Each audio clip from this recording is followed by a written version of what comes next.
Hi guys and welcome back to the Mighty Blues. My name is of course Cameron and welcome back today to another live stream. As you can see, we are joined by Gort today, or Greg, or however you know him. He's been on the channel on a number of occasions before. If you've been a fan of the channel for anything over the 6 months, you'll have seen Gort's face before. Often we sit down and talk about his hometown club of Minnesota United, as you can see with the shirt and the bucket hat that he's wearing at the moment. We have sat down and spoke about Everton before as well. Gort is also a massive Evertonian as well as Minnesota United fan, and in almost a perfect world, it happens that Everton are playing Minnesota next week in obviously one of our 2 pre-season games over in the States. So I thought we'd sit down today. What better person to sit down and have a chat with than Gort, obviously, who's over in the States and also a massive fan of Minnesota United. We'll sit down and I thought we'd have a chat about both games, the Arsenal game of course, and then the Minnesota game. I leave for America at 3 o'clock tomorrow morning, so I'm frantically running around today trying to do my last minute bits. I've woke up with a horrible headache. I've already packed my case. I've got my hand luggage to pack. I've got to go and get my hair cut. I've got to go to the gym. I've got various different things to do today because, like an idiot, I've left everything to the last minute. Because why would I do anything which would leave me to be not stressed the day before I go? Obviously, I was always going to do stuff last minute, wasn't I? Because I'm an idiot. But we're going to sit down, we're going to have a chat about Everton's trip to the United States, obviously pre-season, our first real pre-season game being against Arsenal. Obviously, there was an inter-squad game last week between the first team and I'm going to call it reserves because I don't know whether it was a team solely made up of under-23 players or whether there was a couple of first teamers in there as well, obviously, because there's more than 11 first team players. I'm not actually quite sure how that game ended. All I know is that Dominic Calvert-Lewin scored a really nice chipped goal, which was assisted by Isaac Price, but John Friedrich Bamman played a really good ball beforehand. But I don't think Everton actually ever tweeted about what the result was or the highlights of the game or where you could watch the game. Maybe they did, I don't know. So we'll go with the game against Arsenal in Baltimore being the first pre-season game. We could, of course, then play Minnesota. We've then got friendlies against Blackpool on the Sunday, and then of course the Dynamo Kiev friendly as well before the season starts. But it all kicks off with a trip to the United States. The Toffees are over there now. They've been over there for a couple of days, since Monday I believe, Tuesday, obviously training in the heat in Washington before travelling down to Baltimore on Saturday ahead of the game, or Friday ahead of the game. We travel into Washington on Friday and then of course travelling down to Baltimore on the Saturday. So before we get into anything, before we talk about Minnesota, before we talk about Arsenal, before we talk about Everton, before we talk about the United States, how are things over there, mate? How are things with you? It's been a few weeks since we last spoke. How's life over in the United States at the moment? Just great, amazing. Just been supporting, seeing everything kicking off, and enjoying the summer heat, and it's definitely been a good time. Well, that was one thing I was going to ask you before we get into anything regarding Everton and actual the reason we're here to talk today. What is the heat like over in America at the moment? What can I expect from Washington, Baltimore, and specifically Minnesota, obviously, because that's your forte? Am I going to need loads of sun cream? Am I going to be able to wear shorts? What's the weather looking like at the moment? Uh, it's looking pretty. Let me pull up. Could pull up. Yeah, no. Usually the game. There's usually, a mixture of pretty hot, it's hot and humid Okay. summers, but it's usual, you can get your rain or thunderstorms, Okay. but yeah, I know, but It's hot. yeah, it's hot, and I enjoy it a lot better than the winter with the snow, so. Okay, well, I like the heat, so happy days. Ned will be absolutely furious because I don't know how he's going to cope with anything over 20 degrees, because whenever it's 20 degrees here, he's constantly texting me saying that he's dying. So that'll be interesting to see how he feels when he steps off that plane in Washington tomorrow afternoon or tomorrow evening, whenever we land. I don't know the times. The times are all up the wall. But anyway, Everton are over there at the moment. Obviously, our second USA tour in the space of 2 years. Went to Florida last season to play in the Florida Cup, and now obviously we're playing across a couple of states in a couple of games as well. Just going into the pre-season games, obviously with Arsenal and Minnesota coming up, only made one signing, of course, as of now with James Tarkowski. He is over there in the States, so very likely to see an Everton debut for him, whether it be against Arsenal or Minnesota. We don't know. I would assume Arsenal, because I would assume Everton would want to get him out there as soon as possible. But he's the only signing we've made so far. We've lost Richarlison, of course, to Tottenham Hotspur. There is rumours about certain players coming in. Morgan Gibbs-White, who we spoke about yesterday, being, I think, the player who we're most linked with at the moment. I know there's been a couple of other names that are sort of, below the surface, Armando Broja being one of them, Manuel Dennis, but it seems like the only deal I can see happening at this current moment is the Morgan Gibbs-White deal. That may and hopefully will change over the coming weeks or so and days or so. But just going into the games, how do you feel about Everton's squad? Obviously, of coming off the back of last season, I don't think we've done a video since the game against Crystal Palace. Are you a little bit disappointed that we haven't got at least another couple of names in, ahead of this USA trip, or were you expecting it to only really be James Tarkowski, when we travelled over to America? I mean, I was kind of hoping for maybe one or two more signings, but I'm sure, you don't want to leave it, to the, last minute, which is, kind of, the Everton thing. Oh, kind of panic. But Yeah. I mean, it is what it is, and deals can take time, and especially with wanting to spend them, money like smart, Yeah. and not do it how we've done it in the past, where we just splash it. I think think if we take our time knowing what we want, and how basically how we spend it, what we spend it on, it seems like we're going for young talent. So Yeah. No, I agree, and I think you made a really, really good point there about the situation that Everton are in. And, listen, we've sat here a number of times over recent months and years and quite rightly criticised the board and, the people in charge of this football club for criminally wasting hundreds of millions of pounds over the years. And one thing that Everton did do a number of years ago was just give money to any team for any player. And I mean, we signed a certain Icelandic midfielder who shall not be named, and we were bidding against ourselves. The only other team that were interested in him was Leicester, and they went after £20 million. They said, no, you're all right, we don't want him. We'll go and sign somebody else. And for some reason, Everton decided to bid against themselves and put the price up from £20 million to £40 million for no reason. And that was because it was very much the mentality of whatever you want, we'll give you. You want 50 million for him, we'll give you it. You want 40 million, we'll give you it. You want 30 million for Michael Keane, you want 30 million for Yannick Bolasie, you want, 20 million for Cenk Tosun, Theo Walcott, will give you it. And that's the reason why we're in this position at the moment, where we are sort of having to be a lot more cute with our financial decisions. And we spoke yesterday about Morgan Gibbs-White and how he would be a brilliant addition to the team and he would certainly improve Everton, but it's all dependent on the price tag that Wolves would want for him, and that obviously is going to be dependent on how Everton structure that deal. So I think you made a really, really good point there about ultimately, and it's the same as it was last summer, and it's the same as it was in January, and it's the same as it is with the Richarlison situation, really. Teams know the financial situation that Everton are in. Teams understand that Everton are in a position where we've got to be cute with finances. We've got to work out deals and structure deals in certain ways in order to be able to improve this team.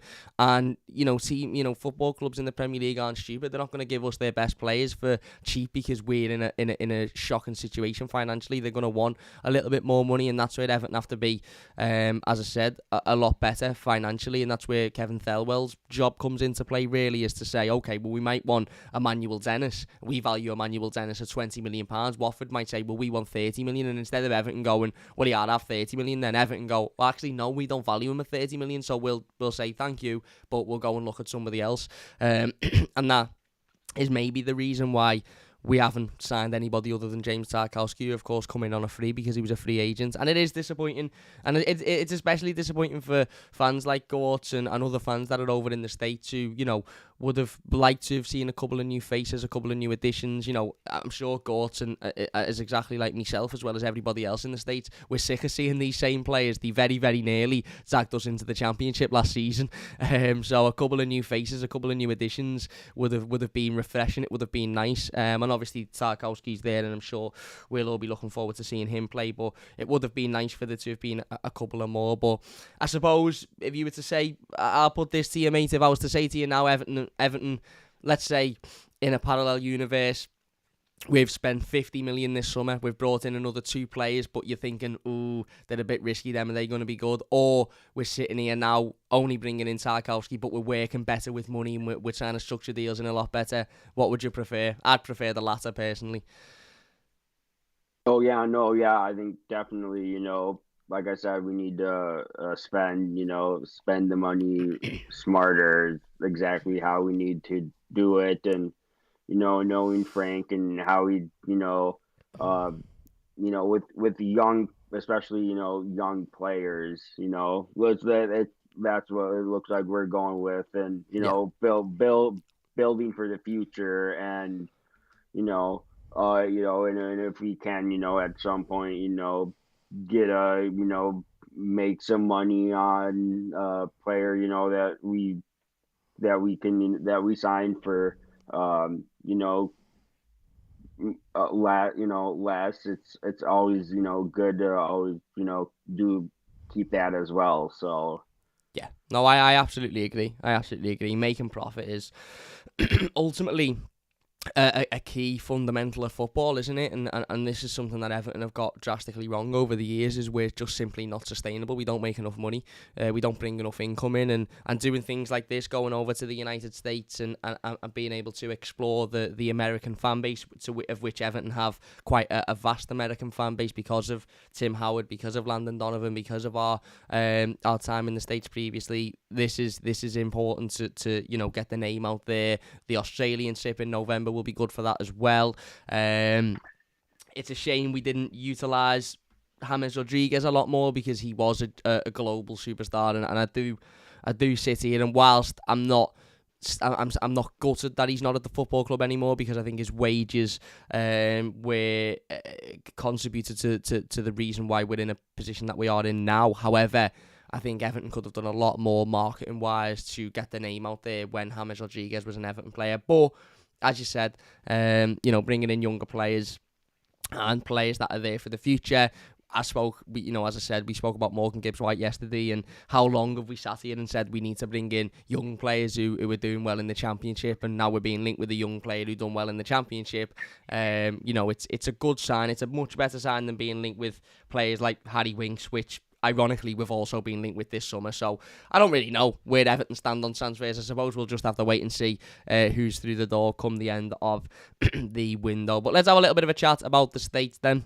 Obviously, Everton travelled over there earlier in the week and have been based in, Washington, I believe, for the last couple of days, doing some training camps, obviously doing a lot of running, a lot of fitness stuff. Everton actually put a video up on YouTube of James Tarkowski and basically the camera following him round for the entirety of either yesterday or the day before. And he speaks about it being hard work, but loving it, and it being refreshing for him, and the rest of the players loving the hard work and stuff. And trust me, I played football yesterday, not that far away from my house, and it was probably about 16 degrees, and after 10 minutes, I couldn't breathe. So those Everton players running around in 30-degree heat, 26, 27-degree heat. It will be tough for them, and that's good because it gets the fitness levels up. And obviously, it's good preparation for what will be a really, really tough season, in my opinion. Again, I'm not saying that will be where we were last season, but in order to not be there, it's going to be a tough season. First game, of course, coming up against Arsenal in Baltimore on Saturday, 7 p.m. kickoff for us who will be over in the States. I believe it's a 12 a.m. kickoff Sunday morning for anybody wanting to watch at home. The game is 2 days, 10 hours and 59 minutes away, if you want to be precise, according to the Everton website. It's at a 70,000-seater capacity M&T Bank Stadium in Baltimore, Maryland, and that is the home of the Baltimore Ravens, apparently. So obviously that's the first game coming up on Saturday, again against the Premier League team. The last competitive game Everton actually played, or the last game Everton actually played, was of course against Arsenal, last game of the season. That didn't go very well. Arsenal have made a couple of decent signings themselves, bringing in Gabriel Jesus, of course, who is a really, really good addition for me. How are you feeling ahead of that one then? Is it for you, is it a case of just having a little look at the players and seeing where their fitness levels are? I suppose that's pre-season as a whole, really. It's not really about the results, or it's more about seeing where the players are. You know, Frank Lampard trying different systems, trying different players in different areas. But it's a game of football ultimately, isn't it, mate? And I'm not travelling 8 hours, 9 hours, 10 hours across the world to watch Everton run round and get battered and just say, yeah, well, it's about the fitness. I want to see Everton win. So how are you feeling ahead of that one? Obviously, it'll be a difficult game. First thing that really comes to mind is I'm hoping they lay some real grass over it, and they don't play on turf, because okay. Is it 4G? Is it? I think a lot of the I know it's a lot of American football stadiums are turf, just because if they used real grass, the turf would just get battered every time. Yeah. But Okay. no. So there's that. But yeah, no, I'm looking forward to it. Unfortunately, I might have that on a second screen, as Minnesota will be taking on an hour later DC United, and I would probably assume the debut for one Wayne Rooney. Yeah, I would think. Yeah, so, but otherwise, I mean, it'll be good to see, that, like you said, different systems, players definitely giving, the young players a chance to, really see if, they can, push themselves, and, on the brink on the first team, or if not, be on the bench. Yeah. I think that's definitely something. But otherwise, I'm excited to see, how it all unfolds and how it plays out. Yeah, definitely. Like you said, pre-season ultimately is a chance to see not only, obviously the players that we know and that we've seen on a number of occasions before, but it's a chance to see younger players, where they are physically, where they are in their progression. Obviously, we know Tyler Onyango and Jared Branthwaite haven't travelled with the squad. Strong rumours that Jared Branthwaite will be going to PSV on loan next season, which would be interesting, because if he could get a starting position in their team and be starting week in, week out there, it's a good competitive league. It's a league in Europe, obviously. It'll be a very, very different atmosphere for them, very different way of playing. But there's still a number of young players that'll be over there in America that will, hopefully get their chance to show themselves and what they can do. And whilst, look, it's difficult, albeit, even though we're playing Arsenal, it's difficult to be able to look at a player's performance in a pre-season game and think, right, okay, they're now ready to play competitively in the Premier League, because, and even though we're playing a Premier League team on Saturday in Arsenal, the levels will be extremely different to playing Arsenal in the middle of April in the Emirates in a Premier League game, let's say. we saw that last season with Nathan Broadhead, who looked really, really good in pre-season, come on, worked hard, battled, won the ball back a number of times, put himself about, albeit it wasn't against a team of the quality of Arsenal, but then obviously went out on loan to Sunderland, and whilst he done well on loan at Sunderland, I think we all can concede Nathan Broadhead isn't going to be a Premier League player, certainly not for Everton anytime soon. So it is difficult, because obviously the levels are so different between Premier League football and pre-season, but this is still an opportunity for some of the young players, your likes of your Lewis Dobbins, of course, who I believe has travelled, Isaac Price, Ellis Sims, players to really sort of, I suppose, have Frank Lampard's eyes, looking at them and eyebrows raised. Not in the same way as Carlo Ancelotti raised his eyebrows, because, we've had enough of that. But it's a chance for these young players to sort of show Frank Lampard that they can be a part of the Premier League team. And, they're obviously there for a reason. I'm not saying that your likes of your Lewis Dobbins and your Ellis Sims won't leave the club in some form in the summer, whether it be on loan or on permanent deals. Probably not a permanent for Lewis Dobbins, maybe Ellis Sims. But the fact that they haven't been left behind, like Jared Branthwaite and Tyler Onyango, firstly clearly tells us that they're going out on loan, which I've got no big problem with, because we've already got about 422 centre-backs, and Tyler Onyango probably could do with a loan. But it also, I suppose, gives these young players a chance to, as I said, be able to show Frank Lampard, well, look, I could go out on loan and I could go and play in the Championship or in League One, and show myself, or I could be a part of the Premier League team next season. We know, obviously, Lewis Dobbin had a number of games where he was part of the squad. Obviously, come on a couple of times, played against Chelsea away from home and played really, really well. Signed a new contract, and then we never really saw him. And I don't think that was because Frank Lampard didn't believe in him or didn't think he was good enough. I think it was more a little bit of the same with Nathan Patterson, really. I think it was more, well, we're in a bit of a shit situation here, so I'm not going to throw a Lewis Dobbin in or a Nathan Patterson. I'm not going to throw a young player in who could potentially ruin his career if it doesn't go well. When we're fighting relegation, I'll stick with the trusted professionals who have got us in this position. So, hopefully we'll see the likes of Lewis Dobbin. Nathan Patterson, of course, would be interesting to see if we get to see him. He's only just returned from pre-season training, obviously after being away, having an extra couple of weeks break because of his international duty.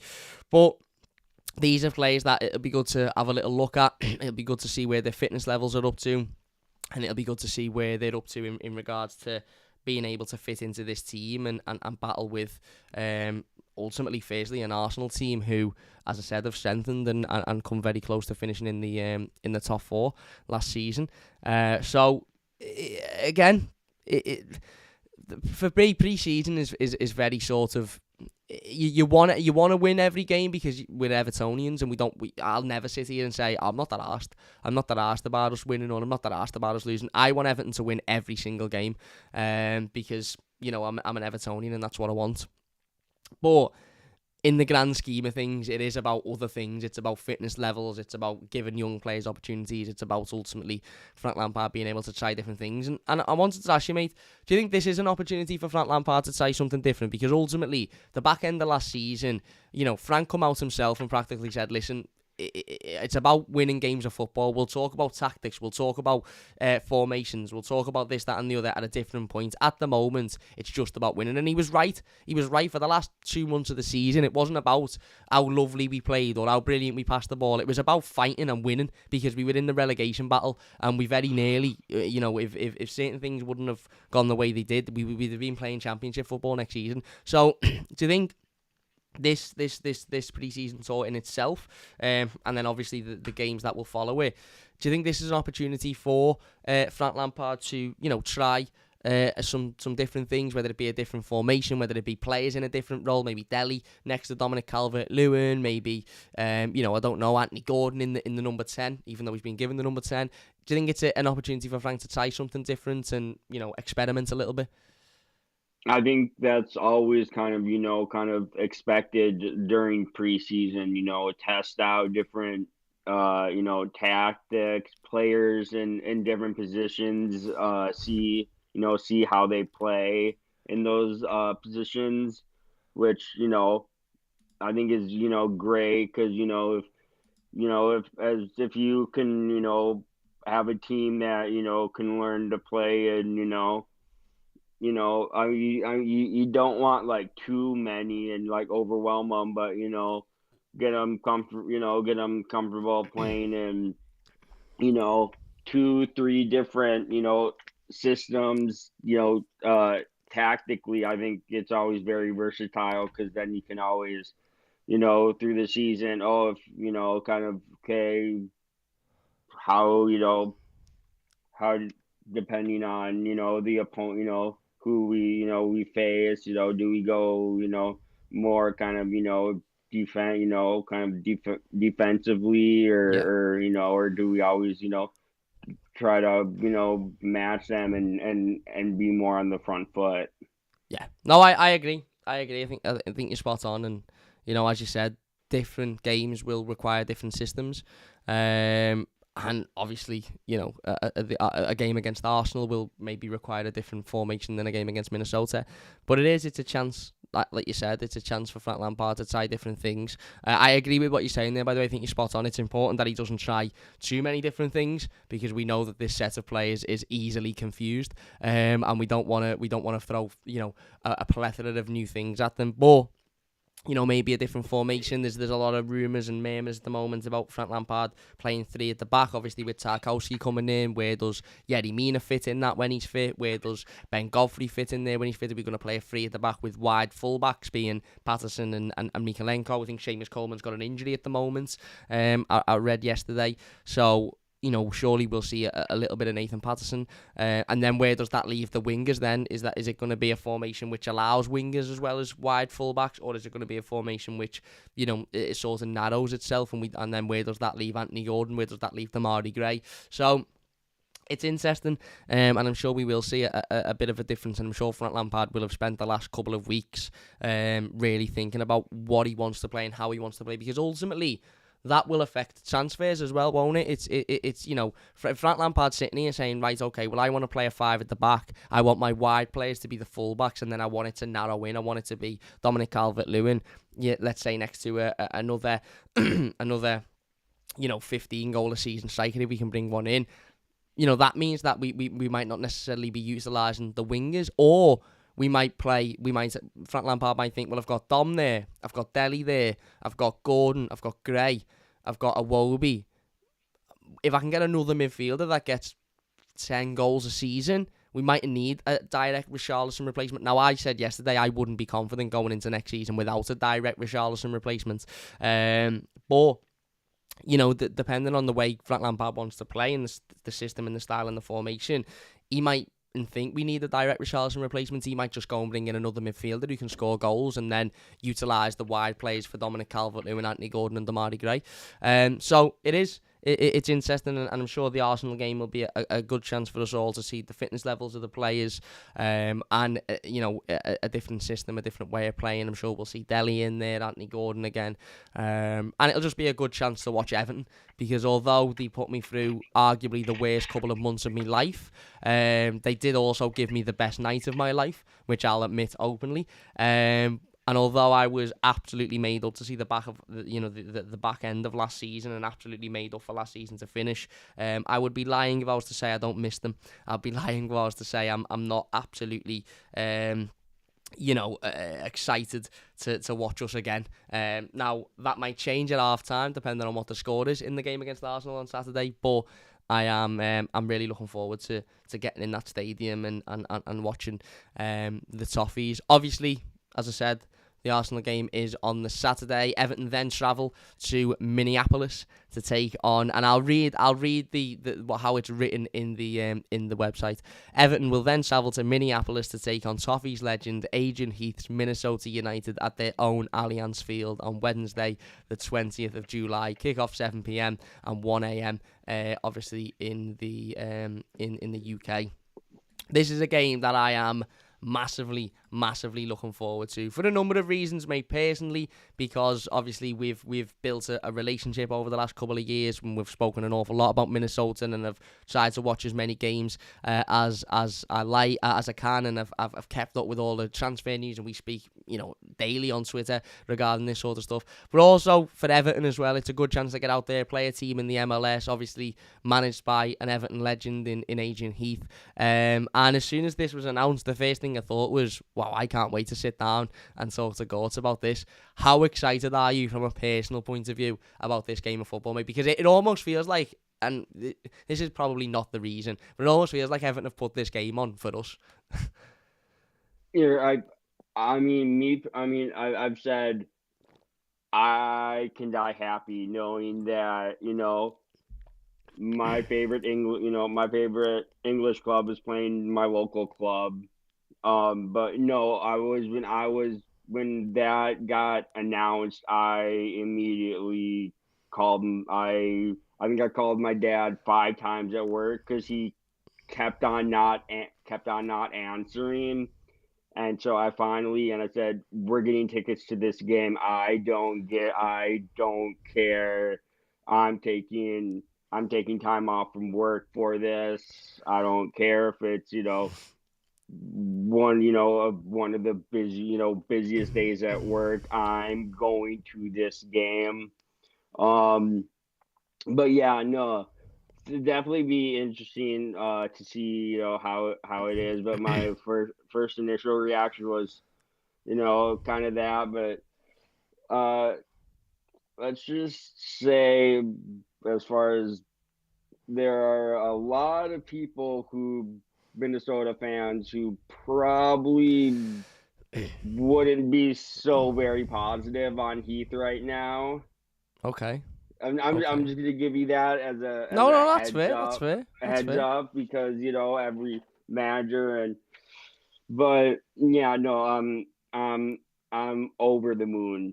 I'm gonna need to pinch myself several times next Wednesday, and just see if I'm dreaming.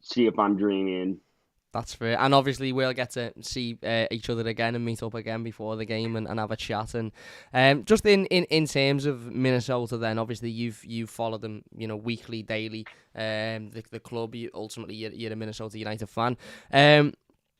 In a footballing sense, do you think this is a good test for Everton? And obviously, we've got another couple of games after this one. We play Blackpool, which again will be a decent test in terms of a hard-working sort of League One club. Champions, did they get promoted? League One Championship, League One club. In preparation for the season, and then Dynamo Kiev in a friendly. But are Minnesota, in your honest opinion, a good test for Everton going into, obviously, especially in the heat? Obviously, the Minnesota players will be used to playing in the heat. Everton players won't be.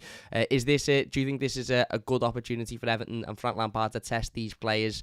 Obviously, before we leave the States, are you looking forward to seeing how the Everton players can react to the challenge, or are you sort of thinking, this might be it mightn't be too difficult of a game, or do you think this will be a good test for Everton?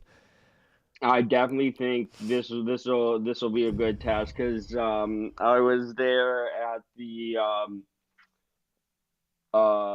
we hosted Aston Villa, and that was a good hard fought. I think we lost like 3-0 or 3-0 or something. But yeah, no, I'm definitely looking forward to this game. I think it'll definitely be a good it'll be a good test, because I think we'll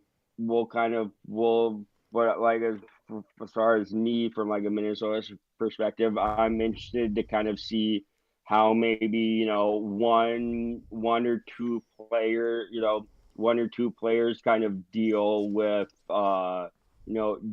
playing a Premier League, opposition, and then see how see how they do, because they, we know the quality and talent that they have, and it'll Yeah. just be really interesting to see how they do against a team like Everton. Yeah, definitely. No, I agree. And from Minnesota United perspective, because obviously there'll be a number of people watching in the stream and over the course of the video. What can Everton expect from Minnesota United? Who are the standouts? Obviously, I know, but for everybody watching, who are the standout players? Who are the players that we should be looking at and thinking, oh, we'll have to watch him? What can we expect system wise, style wise? What should we be looking forward to playing against on Wednesday? Adrian Heath was asked, I think, a question Monday or Tuesday about what his initial reactions to the Everton friendly, and the first thing he said, I want to see how Emmanuel Reynoso deals with Premier League. I mean, this guy is he's incredible. He's like 25. He's, the classic Argentinian number 10. I mean, this guy can do it all. His vision on the pitch is just fantastic.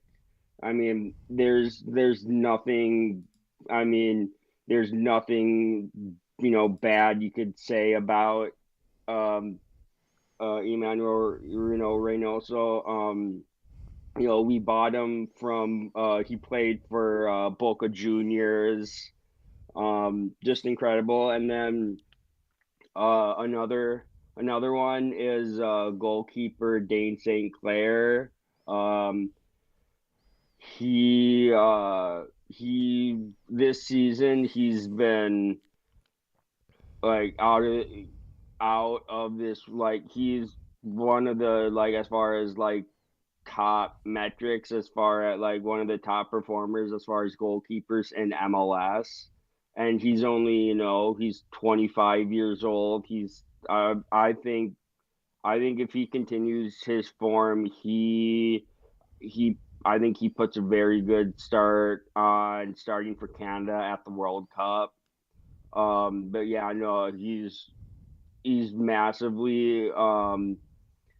But yeah, no, as far as tactically with Minnesota, we like to usually do the 4-2-3-1.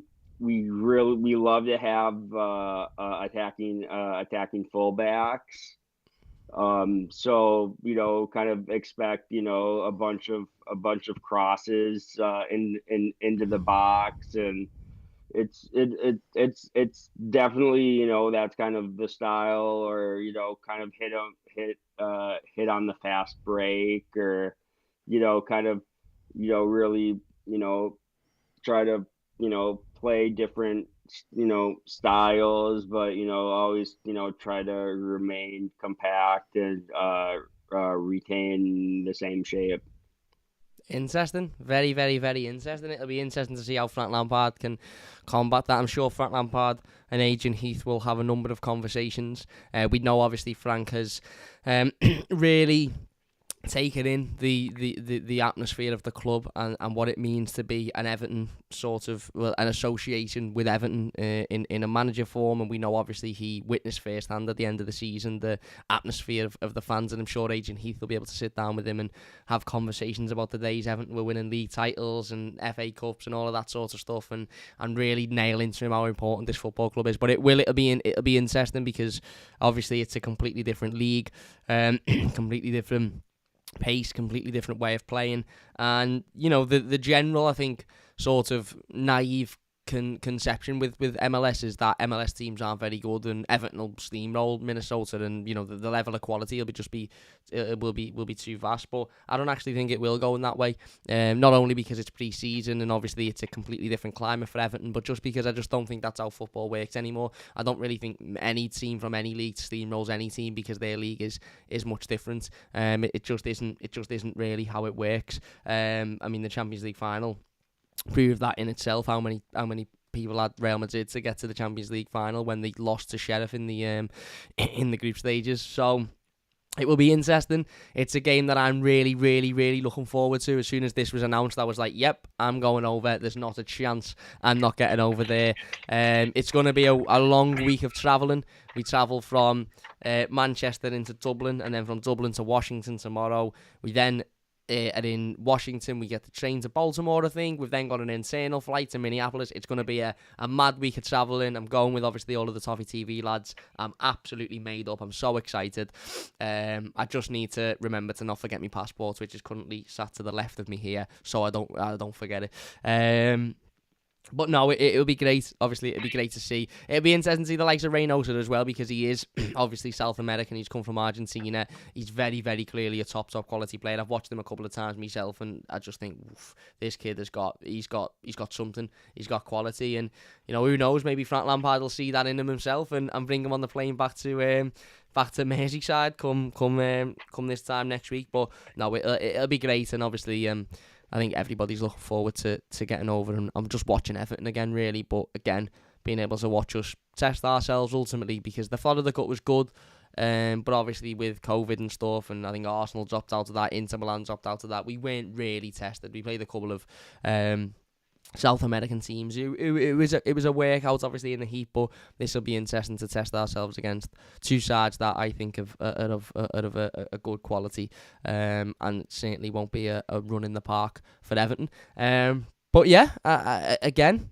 excited to get over there, excited to hit the heat, excited to eat the food, excited to drink the ale. It's the first time I'll have been to America legally where I've been able to drink, so it'll be good to have a couple of cocktails. And then obviously excited to see yourself and obviously all of the Evertonians out there, and also all of the Minnesota fans, and not really the Arsenal fans, to be honest, but if anyone wants to come and say hello, then come and say hello. I've actually been given a task to find a Minnesota United shirt, a new one, and get it signed by Adrian Heath. So I've been given that task by my dad, so I'm going to have to try and get that sorted. But let's have a little look at some of the comments then before we finish up. Quite a few comments in there. If you're watching, please do hit that like button. I think we're one subscriber away from 6,900. So if you're watching and you haven't subscribed, then you could be the special number 6.9k. Eugene says, smash the like button now. The Soffies and Everton in talks to sign Gibbs White. Are we again? We've been in talks for a number of weeks, to be honest, mate. Yes, Cam says an Everton fan talks about, hey, all of y'all says Wonderlust. Afternoon says basic. America, heck yes, is Wonderlust. The Loon says Glenn. You're just making everything difficult for yourself, Cam, just like Everton says, and Everton fan talks about. I always do, mate. Wonderlust says your level of planning would be quite suitable for being part of the Everton staff. I suggest putting in a CV. Yeah, listen, I'm a last minute guy. And I know if I forgot something, Gort will sort me out anyway, so it's all good. Wonderlust says, hello to both of you from Dartmouth, NS Canada. What's happening? Ned equals match, says Basic. Peter's going for 4-0 to Everton in the Minnesota game. I don't think it'll be that easy, to be honest. Godfrey won every race, but Alain Mina and Jean-Philippe Gbamin came last, said John. Well, it's no surprise that Alain and Gbamin came last, is it? Let's be honest. I think Tom Davis is going to bear a big part this season due to a lack of quality in midfield, so he'll be confident and injury-free. Well, let's hope so. Hopefully we get to see Tom again. He's another name who, we haven't got to see much of last season because of his injury. Just on that, before we finish up, who from an Everton's perspective are you most looking forward to seeing? And obviously we've got James Tarkowski in there who's just come into the team, but who else are you looking forward to seeing out there in the United States from an Everton sense?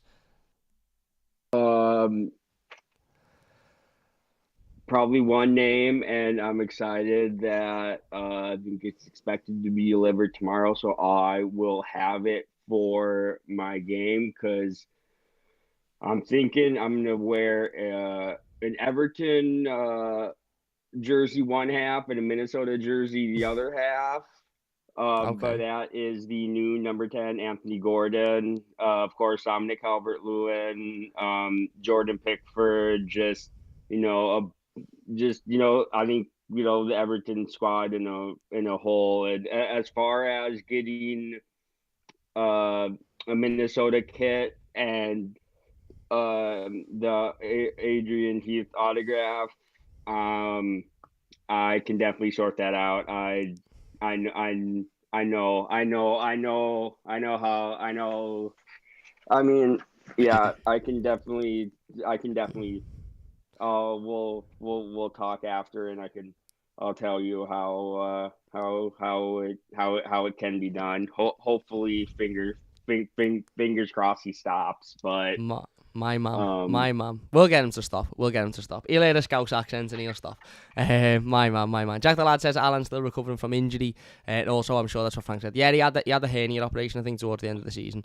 Have a great trip. Can't wait to see you in Minneapolis, says Austin. Yes, mate, definitely. If you see any of us, by the way, I know Ped said this on his live stream, but I'll on the Daily Extra yesterday or the day before, but I'll reiterate, if you see any of us when we're over there, please do not hesitate to come over and say hello. We'll sit, we'll have a talk, we'll have a conversation. If we're in the match, if we're outside the game, if we're in the Walmart, come over, say hello, and we'll have a chat, because it'd be great to meet as many people as we can over there.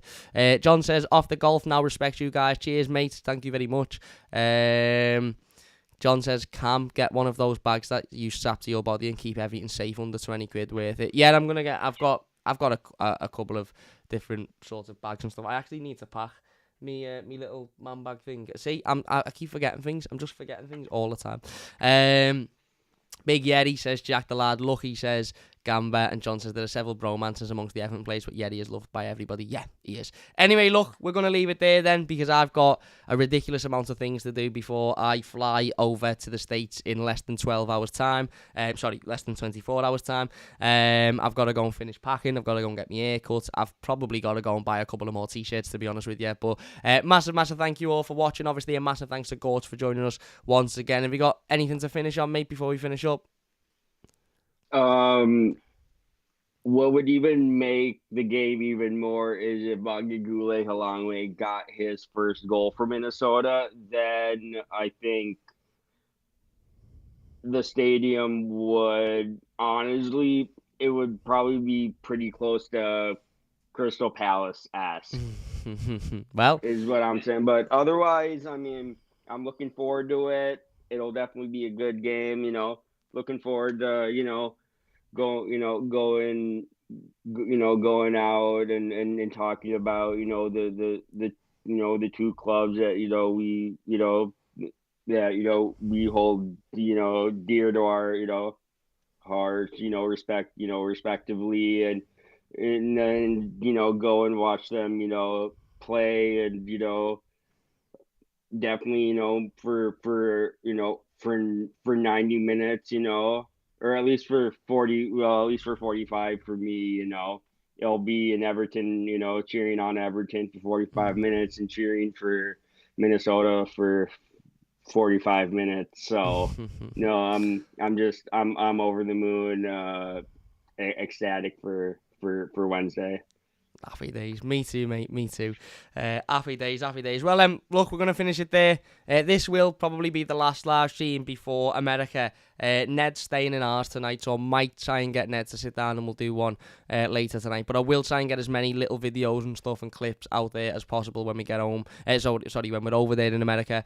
And then obviously when we get home, we're going to do an overall review of both games and the trip in itself. So that'll be obviously this time next week when we get home from the States. But anyway, big thank you all for watching. If you have enjoyed it, please hit that like button. It does only take a second to be new to the channel. Don't forget to subscribe. That will mean a massive amount to me. Big thank you all for watching. Big thanks to God for joining us once again, and we'll see you soon on the Mighty Blues. Up the Toffees, up the Loons. See you after.